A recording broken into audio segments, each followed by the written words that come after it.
নমস্কাৰ ছাত্ৰ-ছাত্ৰীসকল আজি মই তোমালোকৰ লগত তৃতীয় শ্ৰেণীৰ পৰিৱেশ কিতাপখনৰ 5 নম্বৰ নঙৰ প্ৰশ্ন উত্তৰসমূহ আলোচনা কৰিম যেটো পাঠটোৰ নাম আছিল আজৰি সময়ৰ সৎব্যৱহাৰ ইয়াৰ মই প্ৰশ্ন উত্তৰসমূহ তোমালোকক দেখুৱাই দিছো আৰু ইয়াৰ উত্তৰসমূহ মই ধুনীয়াকৈ কৰি দিছো তোমালোকে লিখি লবা সো তোমালোকক প্ৰথমতে 6টা প্ৰশ্ন দিছে আৰু সেই প্ৰশ্নকেইটা তোমালোক উত্তৰ কৰিব দিছে তাৰ পিছত শুদ্ধ দিছে তাৰ পিছত খালি ঠাই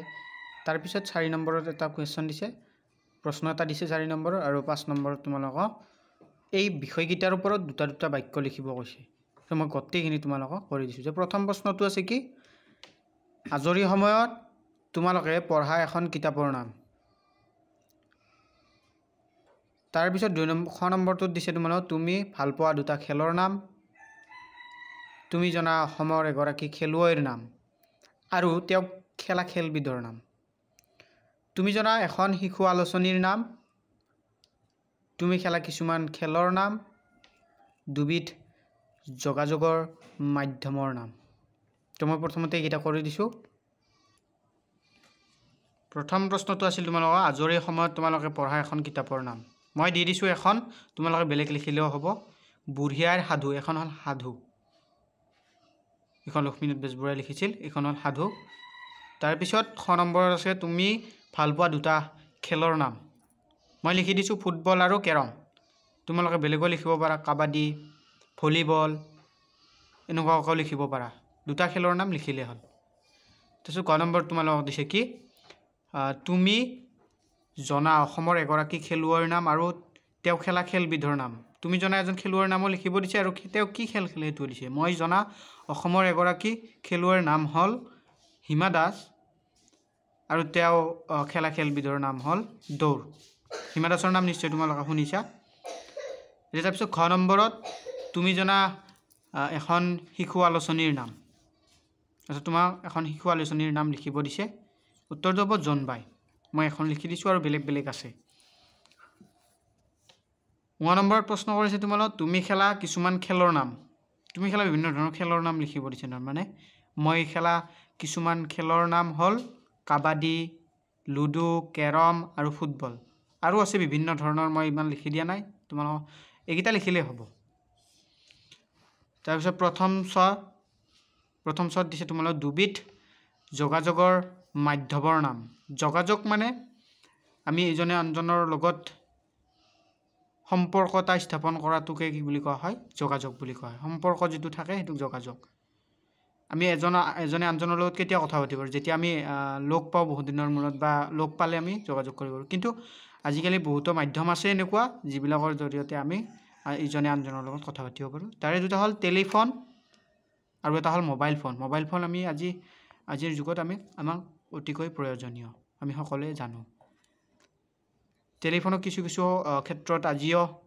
ব্যৱহাৰ হয় যদিও মোবাইল ফোন যথেষ্টখিনি আজিকালি মোবাইল ফোনৰ ব্যৱহাৰে টেলিফোনৰ ব্যৱহাৰটো কমাই দিছে তাৰপিছত নেক্সট তোমালোক চাও নেক্সট ইয়াতে তোমালোকক কি কৰিছে শুদ্ধ উত্তৰটো ৰাইট চিন দিব দিছে যে প্ৰথম কটো দিছে আজৰি সময়ত কৰা কামে মনত আনন্দ দিয়ে আজৰি কৰা সময়ত কৰা কামে মনত আনন্দ দিয়ে সঁচা কথা এটো এই কাৰণে আমি কি লিখিম ইয়াতে আমি ৰাইট চিন লিখিম তাৰ পিছত 6 নম্বৰটোত কৈছে তোমালোকক যে আজৰি সময়ত কৰা ভ্ৰমণৰ যোগেদি বহু কথা শিকিব পাৰি নিশ্চয় আমি আজৰি সময়ত যেটো ভ্ৰমণ কৰো সেই ভ্ৰমণটোত কিবা নহয় কিবা এটা কথা শিকিব পাৰি ভাল কথা এটা শিকিব পাৰি হেৱে এটো আমি শুদ্ধ কৰি দিলো তাৰ পিছত দিছে যে পুথিভঁৰালৰ পৰা কিতাপ আনি ঘৰত পঢ়িব নোৱাৰি এটো পুথিভঁৰালত কিতাপ থাকে আমি জানো কিন্তু ইয়াতে প্ৰশ্নটো দিছে কি বুলি যে পুথিভঁৰালৰ পৰা আমি কিতাপ আনি ঘৰত পঢ়িব নোৱাৰো নেকি আমি পুথিভঁৰালৰ পৰা আনি আমি ঘৰত কিতাপ পঢ়িব পাৰো এটা নিৰ্দিষ্ট সময়ত ঘূৰাই দিব লাগে খালি কি তোমাৰ এটো তেতিয়ালে কি হ'ব অশুদ্ধ যদি পাৰি দিলা হয় তেতিয়ালে আমি শুদ্ধ লিখিলো হয় নোৱাৰি দিছি বাবে এটো অশুদ্ধ তাৰ পিছত তোমাৰ 3 নম্বৰ খালি ঠাইটা লিখিব দিছে যে কটো দিছে কি সময় ড্ৰেছ ধন কি ধন অমূল্য ধন ইয়াতে হ'ব অমূল্য এতে অমূল্য তাৰ পিছৰটো হ'ব সময়বৰ অভাৱত ড্ৰেছ কৰিব নালাগে কি কৰিব নালাগে খৰচ কৰিব নালাগে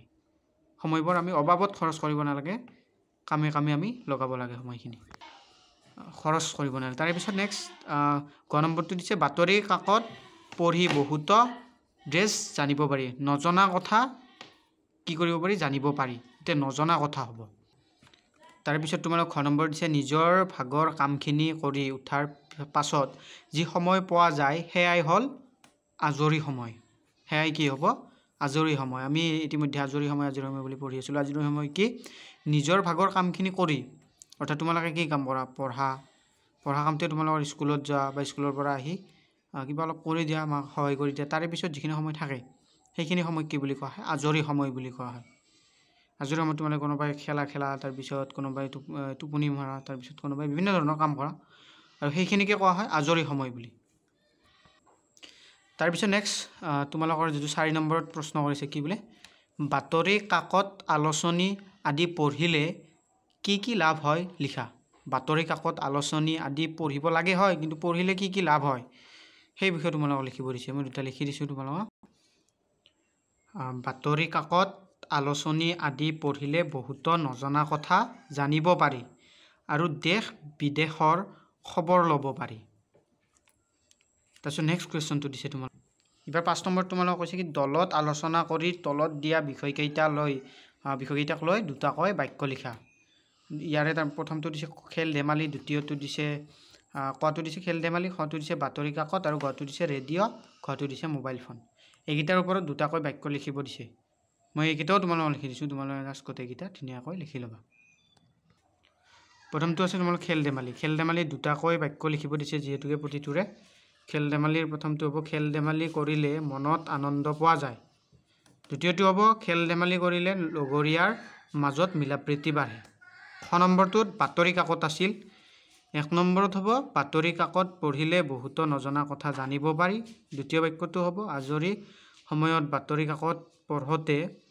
পঢ়াটো এটা ভাল অভ্যাস গ নম্বৰটো আছে ৰেডিঅ'টো হ'ব ৰেডিঅ'ৰ দুটা বাক্য লিখিব দিছে এটা হ'ব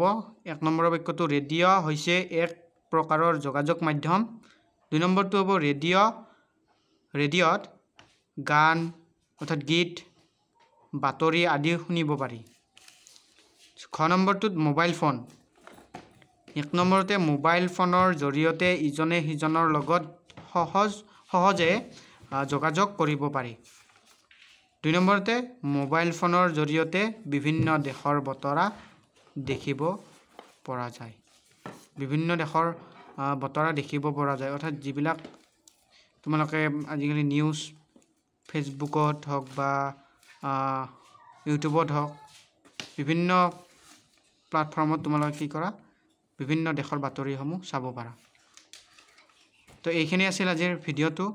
যদি ভাল লাগিছে সকলোৱে এটা কমেণ্ট কৰি দিবা আৰু এটা লাইক কৰি দিবা লগতে চেনেলটো ছাবস্ক্ৰাইব কৰি দিবা সকলোকে চোৱাৰ বাবে ভিডিঅ'টো সকলোকে ধন্যবাদ